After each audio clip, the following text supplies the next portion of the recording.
লাজু, আমি তোমাকে ভালোবাসি, এমনটাই লাজুকে বলে দিল অনুভব। আমরা এমনটাই দেখতে পারব আজকের পর্বে। বিস্তারিত জানতে ভিডিওটি দেখতে থাকুন। গল্পের শুরুতে দেখা যাবে বনলতা লাজুর হাত ধরে কান্নাকাটি শুরু করে দেয় আর বলে, লাজু, তুই আমাকে বাঁচা, না হলে আমার মৃত্যু ছাড়া আর কোনো উপায় নেই, পথ নেই। কারণ আমি জানি অনুভব আমাকে ভালোবাসে না। সে বিয়ের রাত থেকেই বুঝতে পেরেছিলাম যে তোকে অনুভব ভালোবাসে। আর আমি জানি তুই অনুভবকে মনে মনে ভালোবাসিস। তখন লাজু বলে, না, বরং লতা দিদি, তুমি কি বলছো এসব? এগুলো মিথ্যে কথা। তখন বনলতা বলে, আমার সংসারটা ভেঙে যাবে লাজুক। তুই পারিস একমাত্র আমার সংসারটা বাঁচাতে। অনুভবকে বল যাতে অনুভব আমার সঙ্গে সব ঠিক করে নেয়। আমিও অনুভব ছাড়া বাঁচতে পারব না। লাজু, বিশ্বাস কর, আমার যদি এখন অনুভবের সঙ্গে ডিভোর্স হয়ে যায় তাহলে আমার সমাজে মুখ দেখানো ছাড়া কোনো পথ থাকবে না। তখন লাজু মনে মনে খুব কষ্ট পায়। তারপরও বনলতার ফাঁদে পা দেয়। লাজু বলে, না বনলতা দিদি, তুমি যা ভাবছ সেটা একদম ভুল। আমার শুধুমাত্র লোকটার সঙ্গে বন্ধুত্ব ছাড়া আর কিছুই নেই। বিশ্বাস করো, লোকটাকে আমি বোঝাব। তখনই বনলতা মনে মনে ভীষণ খুশি হয়ে যায়। আর মনে মনে ভাবে, লাজুক, ঠিক আমার ফাঁদে পা দিয়ে দিয়েছিস। আমি জানি তুই বললে অনুভব কখনোই তোর কথা ফেলতে পারবে না। আর তুই অনুভবের জীবনে থাকবে না, সেটা আমি জানি। তখনই বনলতা আবার কান্নার নাটক করে আর বলে, লাজু, তোর সঙ্গে অনেক অন্যায় করেছি। আমি জানি তোর জায়গায় অন্য কেউ হলে আমাকে কোনোদিন ক্ষমা করত না। আমি যা যা ভুল করেছি আমাকে ক্ষমা করে দিস। আজও আমি যা করেছি, ভুল করেছি ইনসিকিউরিটি ফিল করা থেকে করেছি। আমি সবসময় ভাবতাম যে অনুভব আমাকে ছেড়ে তোর কাছে চলে আসবে। সেই জন্য সবকিছু করেছি। আমাকে ক্ষমা করে দিস। আজও আমি না, কোনোদিনও এরকম কিছু করব না। তখন লাজু বলে, লতা দিদি, আমি বুঝতে পারছি। তুমি যা করেছ তোমার জায়গা থেকে করেছ। তার জন্য তো আর আমি তোমাকে ক্ষমা করব না, এমন তো হতে পারে না। তাই না? তুমি ভেবেছিলে সেই জন্য ভুল করে ফেলেছ। আমি বুঝতে পারছি। তুমি চিন্তা করো না। তোমার আর লোকটার যেন কিছুতেই ডিভোর্স না হয় সেটা আমি দেখব। তোমাকে নিয়ে ভাবতে হবে না। তুমি যাও, বাড়ি যাও। তখন বনলতা আবারও লাজুকে ধরে কাঁদতে থাকে আর বলে, লাজু, তুই সত্যিই খুব বড় মনের মানুষ, খুব ভালো মানুষ। তোর সঙ্গে অনেক অন্যায় করে ফেলেছি। আজও আমাকে কোনোদিন ক্ষমা করবি না। কোনোভাবেই কোনোদিন ক্ষমা করবি না। তখন লাজু বলে, না দিদি, বললাম তো তুমি এভাবে কান্নাকাটি করো না। আমি বললাম তো সব ঠিক হয়ে যাবে। দেখবে। তারপর বনলতা মনে মনে ভীষণ খুশি হয়ে সেখান থেকে চলে যায়। আর মনে মনে ভাবে, লাজু, বেষ্টকে আর অনুভবকে আলাদা করার রাস্তা আমি পেয়ে গেছি। এবার তুই কিছুতেই অনুভবের কাছে যাবি না, সেটা আমি জানি। কিন্তু অনুভব তোর কাছে আসার চেষ্টা ঠিক করবে। তারপর দেখা যাবে লাজু কলেজে যায়। আর এই কথাগুলো ভাবতে থাকে। তখন লাজুর বন্ধুরা সবাই মিলে লাজুকে বলে, মহিলা তোকে কি বলল? লাজু কি বলল? নিশ্চয়ই মহিলার ফাঁদে পা দিয়েছিস। তখন লাজু বলে, না, ওসব কথা না। ও তেমন কিছু বলেনি। আমার কাছে ক্ষমা চেয়েছে, আর কিছুই না। তখন বিশ্ব বলে, কি বলছিস তুই? শুধুমাত্র ক্ষমা চাইল? আমার তো মনে হচ্ছে না।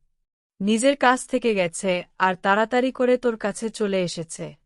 আমি ঠিক বুঝতে পারছি। তখন লাজু বলে, না মানে, সব কথাগুলো বলতে ভালো লাগছে না রে। এই কথা বলে লাজু সেখান থেকে চলে যায়। তারপর দেখা যাবে লাজু এই কথাগুলো ভাবতে থাকে। তারপর কলেজ শেষ হলেই সেখানে অনুভব হাজির হয়। তখন লাজু বলে, অনুভব। তখন অনুভব বলে, তুমি এখানে কি করছো? তখন অনুভব বলে, তোমাকে কত ফোন করেছি, তুই ফোনটা ধরিস না কেন? তখন লাজু হেসে বলে, আমি দেখিনি। তোমার ক্লাস ছিল। তখন অনুভব বলে, একদম মিথ্যে কথা বলবে না। আমি তোমাকে কদিন ধরে ফোন করছি, তুই ফোন ধরছিস না। তখন লাজু বলে, দেখো, তুমি আমাকে হেল্প করেছ, ঠিক আছে। আমি কোনো অন্যায় করিনি। সেই জন্য আমার হেল্প করেছ। কিন্তু এভাবে আমার সঙ্গে তোমার কিসের সম্পর্ক থাকতে পারে, বলো তো? তখন অনুভব বলে, মানে তুমি এসব কথা কেন বলছ? তখন লাজু বলে, এমনিতেই বলছি। তখন অনুভব লাজুকে সেখান থেকে নিয়ে চলে যায়। বলে চলো। তখন লাজু বলে কোথায় যাচ্ছ? কোথায় যাচ্ছি আমরা? তখন অনুভব বলে জাহান্নামে, বুঝতে পেরেছ। এই কথা বলে সেখান থেকে লাজুকে নিয়ে অনেক দূরে চলে যায়। অনুভব তখন মনে মনে ভাবে, না না, মমতা দিদি যে কথাগুলো বলল সেগুলো আমি কিছুতেই উড়িয়ে দিতে পারব না। আমিও যে ওকে ভালোবাসি সেই দুর্বলতাটা কিছুতেই দেখানো যাবে না। তাহলে বনলতা দিদির সঙ্গে সম্পর্ক চিরতরে শেষ হয়ে যাবে। না, সেটা হতে পারে না। আমি একটা মেয়ের আর একটা মেয়ের সর্বনাশ কিছুতেই করতে পারব না। বনলতা দিদি অনেক অন্যায় করেছে, ঠিক আছে, আমার অনেক ক্ষতি করেছে। তারপরেও ওর কোনো ক্ষতি করতে চাই না। তখন এই কথাগুলো ভাবতে থাকে অনুভব আর লাজুর চোখ দিয়ে জল পড়তে থাকে।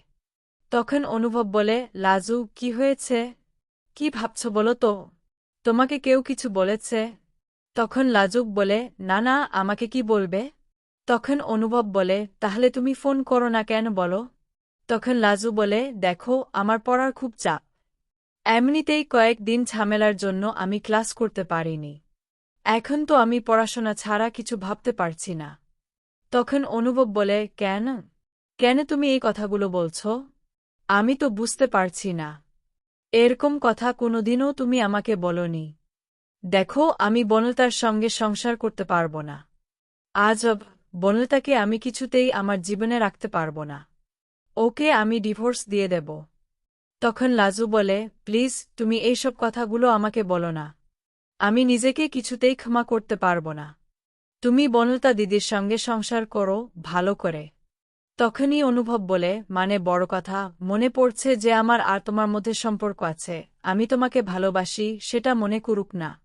তাতে আমার কিছু যায় আসে না। তখন লাজু বলে, না, তুমি আমার শুধুমাত্র বন্ধু। এরকম করো না। তুমি আমার জন্য তোমাদের ঘর ভাঙার কারণ আমি হতে চাই না। তখন অনুভব বলে, না না, আমাদের ঘর ভাঙার কারণ তুমি হবে কেন? আমি তোমাকে ভালোবাসি লাজু। সত্যি আমি তোমাকে ভালোবাসি। বলো না, কোনো মিথ্যে বলিনি। আমি শুধুমাত্র তোমাকে ভালোবাসি। তখন এই কথা শুনে লাজু অবাক হয়ে বলে, না না, কি বলছো তুমি? এইসব কথা ভুলে যাও। তুমি মন দিয়ে বনলতা দিদির সঙ্গে সংসার করো। আর শোনো, তোমার সঙ্গে শুধুমাত্র আমার বন্ধুত্ব ছিল, আর কিছু ছিল না। বিশ্বাস করো, আমি তোমাকে সবসময় আমার বন্ধু ভেবেছি, শুধু বন্ধু। আর কিছু তোমার সম্পর্কে আমি ভাবিনি।